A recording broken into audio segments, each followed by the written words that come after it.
এই মুহূর্তে বকশীবাজার ঢাকা আলিয়া মাদ্রাসার মাঠে আছেন আমাদের সহকর্মী আদিন সজীব। সবশেষ জানতে সরাসরি চলে যাচ্ছি তার কাছে। আদিন, শিক্ষার্থীরা কি এখনো বিক্ষোভ করছেন? সেখানকার সবশেষ পরিস্থিতি আমাদেরকে বিস্তারিত জানান। বিক্ষোভ অনেকটা শান্তিপূর্ণ, এ কারণে অনেক বড় পরিসরে যে বিক্ষোভ হচ্ছে ব্যাপারটা এরকম নয়। মূলত বিক্ষোভের যে ভাষা সেটা মূলত অবরোধ, অর্থাৎ যে পথগুলো রয়েছে সে পথগুলোকে স্টপ করে দেওয়া হয়েছে যেন কেউ আসতে যেতে না পারে। এর মধ্যেও আমরা দেখেছি যে আইনজীবীরা এসেছেন এবং বিচারক, যিনি বিচার কার্য পরিচালনা করার কথা, তিনি এসেছেন।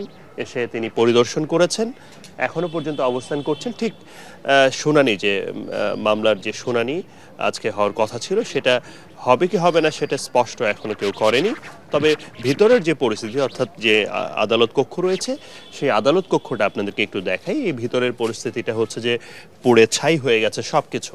আমরা এখানে দেখতে পেয়েছি যে এই কক্ষটায় ভোর 4টার পরে যখন আগুন দেয়া হয়, 4টার দিকে আগুনের খবর শোনা যায় এবং এরপরে আগুন দেওয়ার পরে এখানে যে যত চেয়ার, আসবাবপত্র এবং এসি থেকে শুরু করে যেখানে আসামিরা বসে সে ধরনের ব্রেঞ্চি এবং উপরে যে ছাদ বা ছাউনি, এ ধরনের সব কিছুই এখানে পুড়ে রীতিমতো ছাই হয়ে যায়।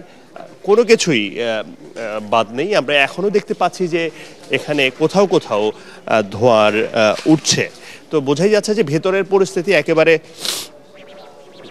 মানে কোন অবস্থাতেই বিচার কার্য পরিচালনা করার মতো অবস্থা যে এখানে নেই, এটা রীতিমতো আপনাদের ছবিতে দেখেই বোঝা যাচ্ছে। যে এখন বিষয়টা হচ্ছে যে এই যে এখানে যারা আগুন দিয়েছে তারা আসলে কারা, এটা নিশ্চয়ই তদন্তের পরে পরিষ্কার হওয়া যাবে।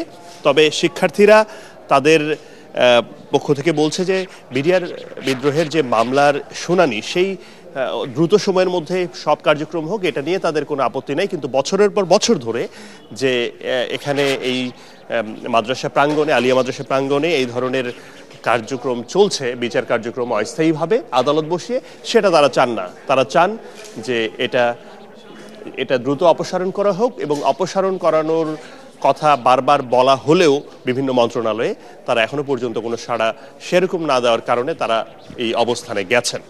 তাই আশা করছেন যে সব পক্ষই এটাকে আরো সামনে এগিয়ে নিয়ে, একদিকে মামলা যেমন সামনে আগাবে, অন্যদিকে অবরোধকে তারা সরে যাবে এবং এখান থেকে অস্থায়ীভাবে যে আদালত সেটাও সরিয়ে নিয়ে সব পক্ষের একটা সমঝোতার মাধ্যমে সবকিছুই আরো সুন্দর হবে। আদিন, আপনাকে ধন্যবাদ।